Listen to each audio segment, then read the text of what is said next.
Bonjour et bienvenue sur le site du centenaire de l'archevêché des Églises orthodoxes de tradition russe en Europe occidentale que vous pouvez visiter sur www.centenaire-archevêché.org.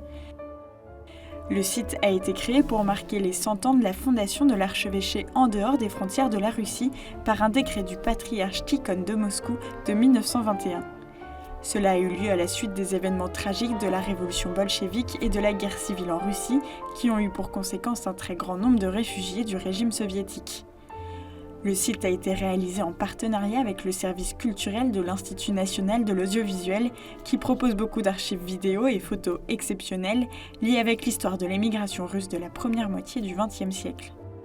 À la page d'accueil, dans l'onglet L'archevêché, vous trouverez une information complète sur l'histoire de l'archevêché et le déroulement des événements qui ont rendu nécessaire sa création. Dernier chef à porter les espoirs des Blancs, le général Wrangel, le plus politique et celui qui sera le plus aidé par les Alliés. Plus encore, ce même onglet vous propose de découvrir beaucoup de personnalités qui ont marqué l'archevêché depuis sa création. Il s'agit surtout des évêques, des prêtres et des laïcs qui ont œuvré, ainsi que de nombreux saints récemment canonisés, comme par exemple la moniale russe Mère Marie Skobtsov.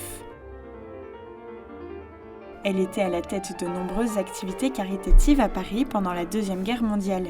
Elle cachait les combattants de la résistance dans sa maison, rue Lourmel à Paris, et sauvait les Juifs en leur donnant de faux certificats de baptême.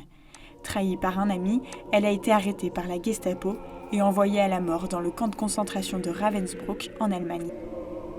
Dès le début de l'occupation allemande, Mère Marie recueille avec les chômeurs et les pauvres les Juifs traqués par la Gestapo.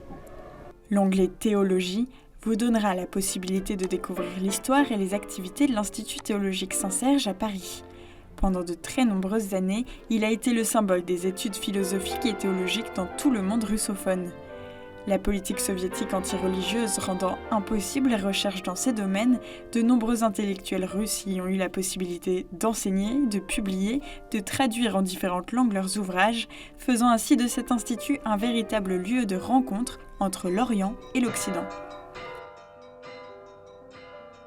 Tout près des buts de Chaumont, au fond d'un jardin, caché au regard du passant pressé, se dresse sur une petite colline l'église Saint-Serge et son institut de théologie.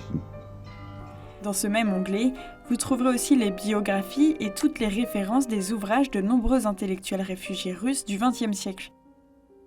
Comme par exemple le père Serge Bouglakov, expulsé par le gouvernement bolchevique de la Russie en 1922 pour activité anti-soviétique avec une soixantaine d'autres philosophes, il s'installe à Paris. Auteur de nombreux ouvrages religieux, il enseigne la théologie dogmatique dans cet institut.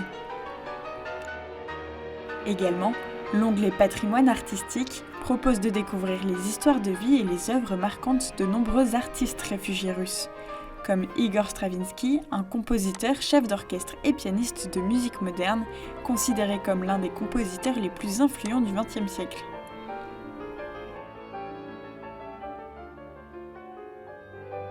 Finalement, l'onglet Vie culturelle vous fera découvrir toute la richesse des activités caritatives, éducatives et culturelles de l'archevêché durant ses 100 ans d'existence. Ainsi, si vous êtes intéressé par l'orthodoxie, l'histoire de l'émigration russe, ainsi que par la pensée philosophique et théologique russe du XXe siècle, le site www.centenaire-archevêché.org sera votre bon guide. Bonne navigation!